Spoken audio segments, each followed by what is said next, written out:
Hello students, welcome to my channel. So student, जैसा कि आपके बीए सेकेंड सेमेस्टर में जो आपका मेडिवल हिस्ट्री है यानी मध्यकालीन इतिहास, तो उसकी क्लास मैंने स्टार्ट करी थी और मैंने पूरी यूनिट्स कंप्लीट करवा ली हैं। बस एक यूनिट रह गई थी आपकी, यूनिट नंबर 8 यानी यूनिट नंबर 7 तक आपका हर एक टॉपिक क्लियर हो चुका है, कवर हो चुका है। और उन सभी की एक प्लेलिस्ट मैंने बना दी है जिसमें ऑल वीडियोज ऐड हैं, आप उनको देख लीजिएगा। देखिए, आज की वीडियो में हम पढ़ेंगे आपका यूनिट नंबर 8। इस यूनिट के बाद आपका ये पूरा सिलेबस कंप्लीट हो जाएगा। देखिए, भारत में सूफीवाद का विकास। सूफीवाद का विकास भारत में कैसे हुआ उसके बारे में पढ़ना है आपको, और भक्ति आंदोलन और उत्तर भारत में पुनः सुदृढ़ीकरण के बारे में आपको पढ़ना है। देखिए, सूफीवाद और भक्ति आंदोलन, इन्हीं दोनों के बारे में आपको अपने यूनिट नंबर 8 में पढ़ना है। तो देखिए, सूफीवाद ये होता क्या है, इसका क्या उद्देश्य होता है। तो देखिए, जो सूफीवाद का मुख्य उद्देश्य है वो प्रेम और शक्ति के माध्यम से मानवता की सेवा करना माना जाता है। लेकिन देखिए, सूफी संत क्या करते हैं कि आंतरिक क्रियाओं के बल पर खुदा और व्यक्तियों के बीच संबंध स्थापित करने पर ज्यादा बल देते हैं। और देखिए, जो सूफीवाद होते हैं वो इस्लाम में विश्वास रखते हैं, यानी देखिए, जो सूफीवाद आंदोलन है वो इस्लाम धर्म में कुछ नए सुधारों को लेकर और कुछ नए प्रेम और प्रवृत्तियों के साथ जो आंदोलन सामने आया उसे सूफीवाद आंदोलन कहा गया। तो ये बात याद रखिएगा। तो देखिए, जो सूफीवाद होते थे, जो सूफी होते थे, वो झूम कर, जैसे एक कव्वाली गा करके, झूम करके खुद को मतलब अपना पूरा ध्यान ईश्वर की तरफ लगाते थे। तो आप ये समझ गए होंगे सूफीवाद होता क्या है। चलिए अभी स्टार्ट करते हैं। सबसे पहले हम देखेंगे सूफी शब्द की व्युत्पत्ति कैसे हुई, कहाँ से हुई और इसका अर्थ क्या होता है। देखिए, सूफी शब्द संभवतः अरबी के सूफ शब्द से लिया गया है। देखिए, अरबी का एक शब्द है सूफ, जिससे सूफी शब्द लिया गया है और जिसका अर्थ होता है वह जो ऊन से बने कपड़े पहनता है। यानी जो सूफी लोग होते थे वो ऊन से बड़े हुए कपड़े पहनते थे, तो इसीलिए कहा गया है कि सूफी शब्द सूफ से लिया गया। और सूफ का मतलब होता है ऐसे लोग जो ऊन से बना हुआ कपड़ा पहनते हैं। इस शब्द का एक अन्य संभावित मूल सफा है जिसका अरबी में अर्थ शुद्धता है। देखिए, और सूफी शब्द का एक और मतलब होता है शुद्धता, यानी जो सूफी संत होते थे वो एकदम पवित्र और शुद्ध होते थे। तो यहाँ पे एक और अर्थ यही होता है कि शुद्धता या पवित्रता। अब देखिए, सूफीवाद इस्लाम का एक आध्यात्मिक रहस्यवाद है। ये इस्लाम का क्या, एक आध्यात्मिक रहस्यवाद है तथा यह एक धार्मिक संप्रदाय है। देखिए, सूफीवाद एक धार्मिक संप्रदाय है जो ईश्वर की आध्यात्मिक खोज पर ध्यान केंद्रित करता है और भौतिकवाद को नकारता है। यानी ईश्वर को पाने के लिए वो अपना पूरा ध्यान ईश्वर की ओर लगाता है, इबादत करता है शरीयत के हिसाब से, और वो कुछ नृत्य भी करते हैं, संगीतक नृत्य भी करते हैं, और उसी के माध्यम से वो ईश्वर को पाने की कोशिश करते हैं। और वो भौतिकवाद को नकारते हैं। भौतिकवाद का क्या मतलब, ये दुनिया में जो भी भौतिकवाद है, भौतिक चीजें हैं दुनिया की, उनको सूफी संत नकारते हैं। यह इस्लामी रहस्यवाद का एक रूप है, यह इस्लामी रहस्यवाद का एक रूप है जो तपस्या पर जोर देता है। तपस्या का क्या मतलब, वही जो ध्यान केंद्रित करते हैं और ईश्वर को पाने की कोशिश करते हैं। और इसमें देखिए, और इसमें ना क्या होता है कि ईश्वर की भक्ति पर भी बहुत ज्यादा जोर दिया जाता है। अब आगे देखिए, अगला पॉइंट है कि 12वीं ईस्वी जो थी, 12वीं शताब्दी की शुरुआत में फारस यानी ईरान, यहाँ पे फारस यानी ईरान के कुछ धार्मिक लोग खलीफा के बढ़ते भौतिकवाद से, जो खलीफा थे उनके बढ़ते भौतिकवाद के कारण तपस्या की ओर मुड़ गए और उन्हीं को सूफी कहा जाने लगा। तपस्या की ओर क्यों मुड़ गए, कि व्यक्ति को खुदा से जोड़ने के लिए, यानी कि वो लोग कव्वाली भी गाते थे, नृत्य भी करते थे, जिनके थ्रू वो क्या करते थे कि अपना पूरा ध्यान ईश्वर की ओर लगाते थे, ईश्वर को पाने की यानी अल्लाह को पाने की वो कोशिश करते थे। तो ऐसे लोगों को सूफी कहा जाने लगा। अब यहाँ पे कुछ इम्पोर्टेंट वर्ड्स हैं सूफी से रिलेटेड जो कि आपको याद रखना है, क्योंकि ये आपके वेरी शॉर्ट क्वेश्चंस में पूछे जा सकते हैं और आप सूफीवाद पढ़ रहे हैं तो ये आपको जानना भी जरूरी है। देखिए, जो सूफी लोग होते थे तो वो अगर किसी के गुरु होते थे तो उन्हें पीर या शेख कहा जाता था, और जो पीर के शिष्य होते थे उन्हें सूफी लोग मुरीद कहते थे। तो याद रखिएगा, इधर के जो आप शब्द देख रहे हैं वो सूफी शब्द है, और इधर आप उनके अर्थ को देखेंगे कि सूफी लोगों का जो शब्द होता था उसका मीनिंग क्या होता है। तो देखिए, सूफी जो किसी के गुरु होते थे तो गुरु को पीर कहा जाता था या शेख कहा जाता था, और अब पीर के कोई शिष्य होता था तो उसे मुरीद कहा जाता था। और उसके बाद है खानकाह। देखिए, खानकाह होता था सूफियों का निवास स्थल, जहाँ पर सूफी रहा करते थे, जहाँ पे वो बैठकर कव्वालियां करते थे। ये सारी चीजें जो उनका निवास स्थल होता था उसे खानकाह कहा जाता था। उसके बाद है समा। इसका मतलब होता था सांगीतिक कार्यक्रम। जो संगीत का कार्यक्रम सूफी लोग करते थे, कव्वालियां गाते थे, झूम करके ईश्वर को पाने की कोशिश करते थे, तो उसे शमा कहा जाता था। उसके बाद रक्स। रक्स ये सूफी शब्द है, इसका मतलब नृत्य, जो वो लोग नृत्य करते थे।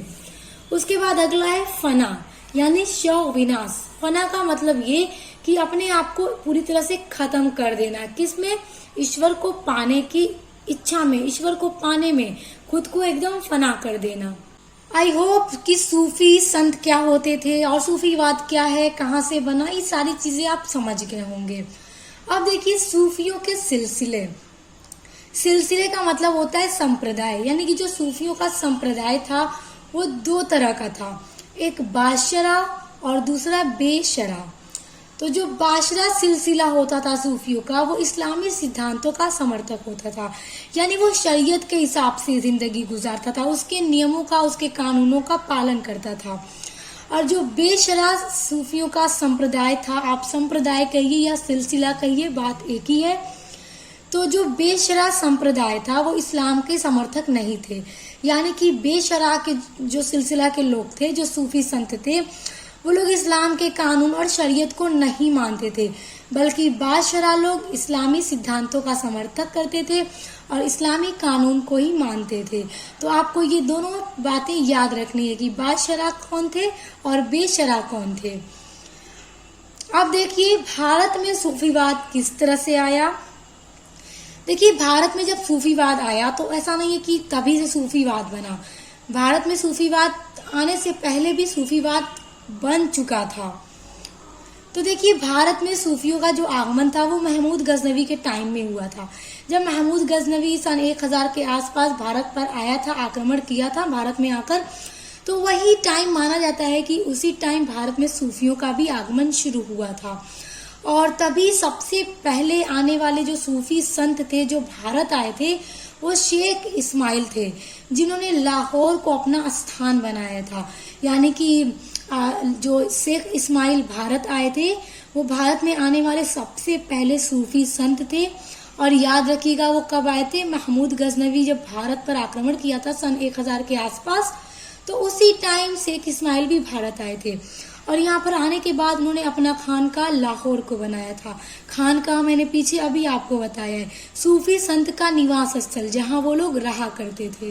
अब देखते हैं चिश्ती संप्रदाय। देखिए, जो चिश्ती संप्रदाय था भारत में आने वाला सबसे पहला संप्रदाय था और ये सबसे प्रसिद्ध और लोकप्रिय संप्रदाय है। तो चलिए अब इसके बारे में पढ़ते हैं। देखिए, जो चिश्ती संप्रदाय था, तो चिश्ती संप्रदाय का जो संस्थापक था, जिसने इस संप्रदाय को बनाया था, वो ख्वाजा अब्दुल चिश्ती था। तो याद रखिए, ये फारस के थे, ईरान के, वहीं पर चिश्ती संप्रदाय को बनाया गया था। उसके संस्थापक ख्वाजा अब्दुल चिश्ती हैं। उसके बाद देखिए, भारत में जिसने चिश्ती संप्रदाय की स्थापना की वो ख्वाजा मोइनुद्दीन चिश्ती हैं। तो आपको याद रखना है कि चिश्ती संप्रदाय का जो संस्थापक है वो ख्वाजा अब्दुल चिश्ती है, और भारत में चिश्ती संप्रदाय का संस्थापक ख्वाजा मोइनुद्दीन चिश्ती है, जिनका जन्म 1143 ईस्वी को ईरान में हुआ था। देखिए, चिश्ती संप्रदाय ईरान का ही था, ये ख्वाजा अब्दुल चिश्ती भी वहीं के थे।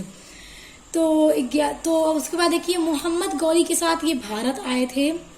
ख्वाजा मोइनुद्दीन चिश्ती मोहम्मद गौरी के साथ भारत आए थे 1192 ईस्वी में।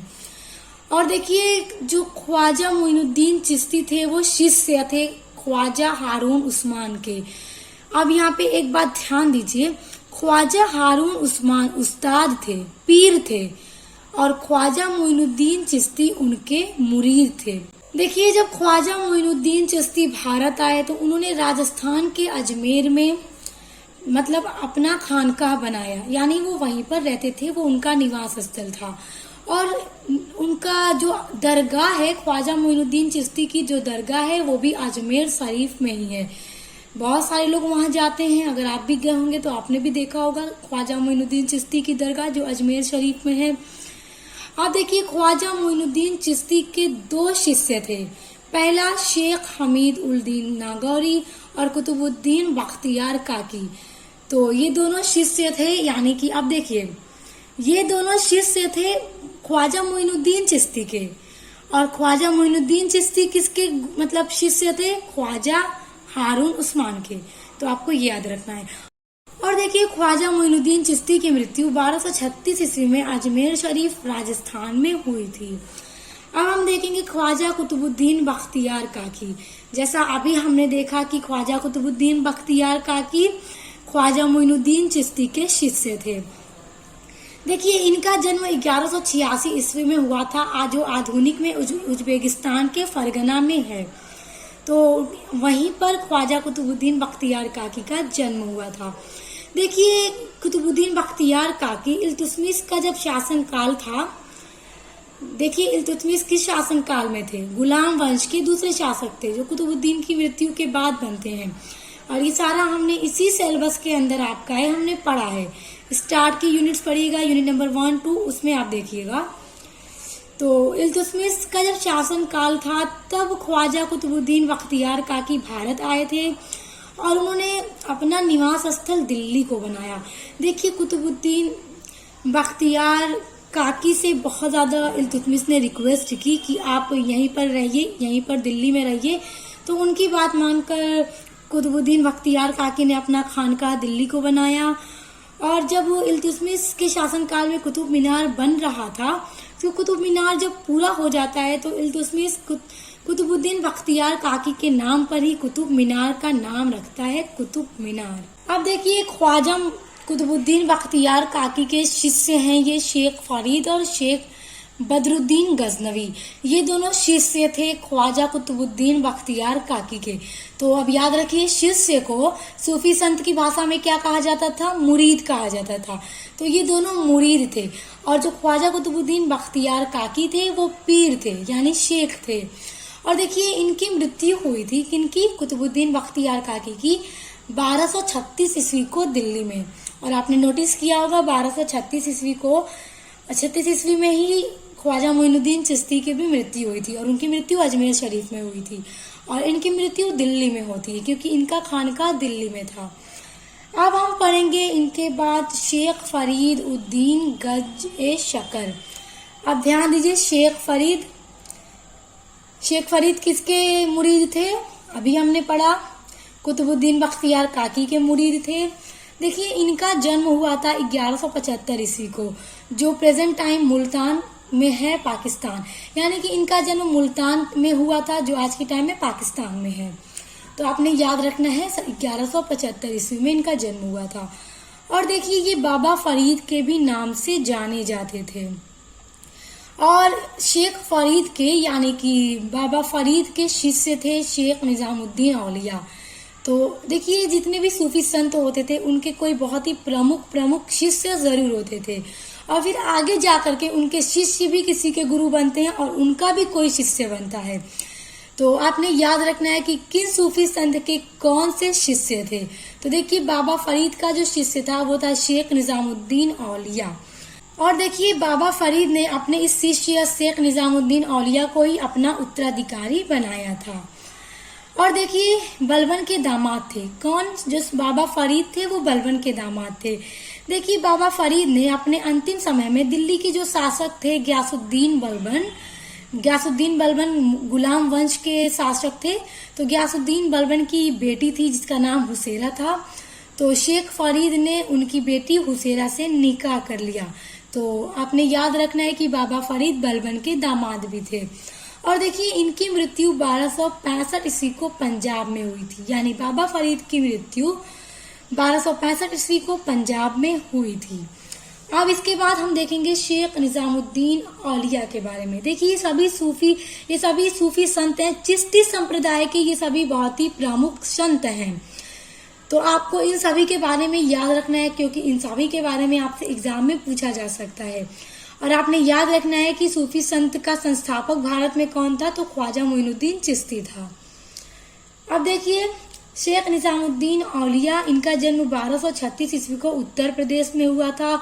और शेख निजामुद्दीन औलिया को चिश्तिया संप्रदाय का सबसे लोकप्रिय संत माना जाता है, क्योंकि इन्हीं के टाइम में चिश्ती संप्रदाय का बहुत ज्यादा प्रचार प्रसार हुआ था।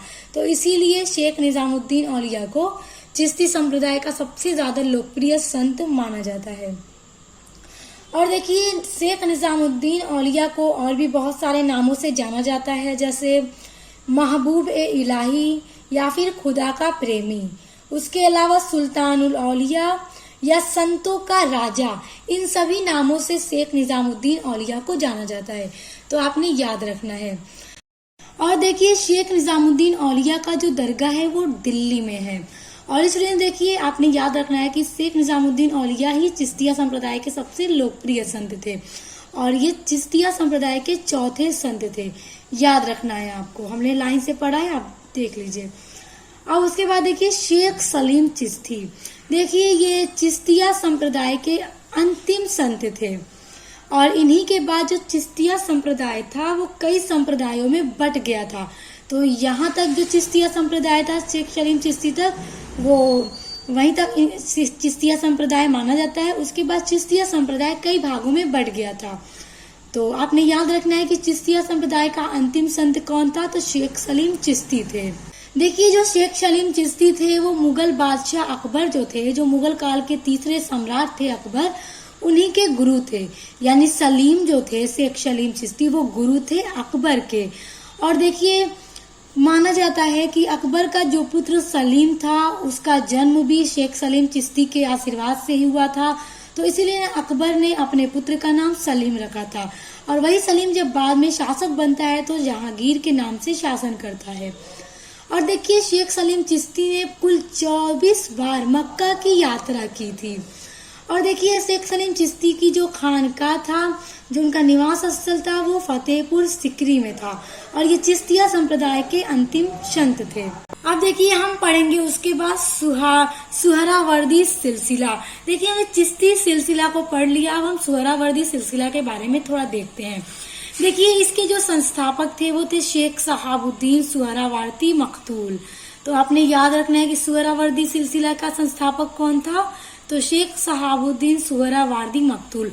और देखिए ये जो सिलसिला था, ये जो संप्रदाय था, वो चिश्ती संप्रदाय के बाद दूसरा सबसे लोकप्रिय सिलसिला था। और देखिए चिश्ती सिलसिले के विपरीत सुहरावर्दी सिलसिले को मानने वालों ने सुल्तानों, राज्य के संरक्षण या अनुदान को स्वीकार किया। अब देखिए तीसरा सिलसिला है नक्शबंदी सिलसिला। देखिए ये सूफी संतों का जो सिलसिला है, इसकी स्थापना ख्वाजा बहाउद्दीन नक्शबंद द्वारा की गई। और भारत में इस सिलसिला की स्थापना ख्वाजा बहाउद्दीन नक्शबंदी ने की थी। और देखिए शुरुआत में ये जो सिलसिला था, इस सिलसिला के जो संत थे वो शरीयत के पालन पर जोर दिया, यानी कि इस्लाम के कानून पर बहुत ज्यादा जोर दिया और शरीयत के पालन पर बहुत ज्यादा जोर दिया है। शुरुआत में इस सिलसिला के संतों ने क्या किया, शरीयत के पालन पर जोर दिया। उसके बाद है कदीरिया सिलसिला। तो आपको सभी सिलसिला के संस्थापक को याद रखना है। अब देखिए संस्थापक हैं इसके शेख अब्दुल कादिर गिलानी।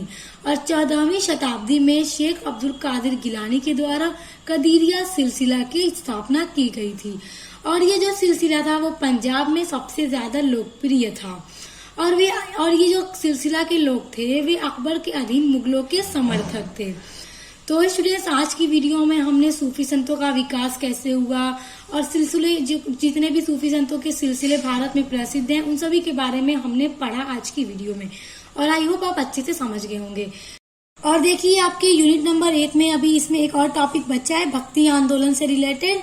तो हम उसको नेक्स्ट वीडियो में कवर करेंगे, यानी वो वीडियो आपकी यूनिट नंबर 8 की पार्ट 2 होगी। तो पार्ट 2 देखना मत भूलिएगा, क्योंकि हर एक यूनिट का हर एक टॉपिक आपके लिए इम्पोर्टेंट है। आपके पेपर में भी किसी भी यूनिट से उठाकर क्वेश्चन दिया जा सकता है और आपकी 8 यूनिट से ही क्वेश्चन आते हैं। तो जैसे ही आपकी यूनिट कंप्लीट हो जाएगी तो मैं आपका model paper, important question answer की वीडियोस भी अपलोड करने लगूंगी, ताकि आप उनको पढ़ करके अपने एग्जाम की तैयारी को अच्छा कर सकें। और उसके अलावा मैं कर भी रही हूँ जो इम्पोर्टेंट क्वेश्चन है आपके सिलेबस की, उनकी वीडियोस मैं अपलोड कर भी रही हूँ, तो आप उनको भी देख लीजिएगा।